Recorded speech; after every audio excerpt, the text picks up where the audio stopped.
Barreto, binasag ang kasinungalingan ni Dennis Padilla.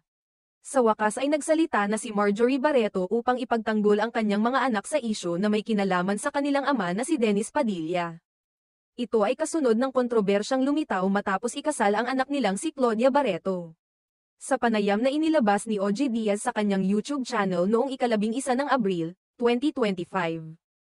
Ibinahagi ni Marjorie ang matagal na nilang pinagdadaanan bilang pamilya.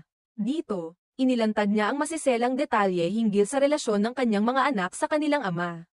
Ayon kay Marjorie, bagamat normal lang na nagkakaroon sila ng hindi pagkakaintindihan ng kanyang mga anak paminsan-minsan, madali naman nila itong naayos sa tulong ng malalim na pagmamahalan sa isa't isa.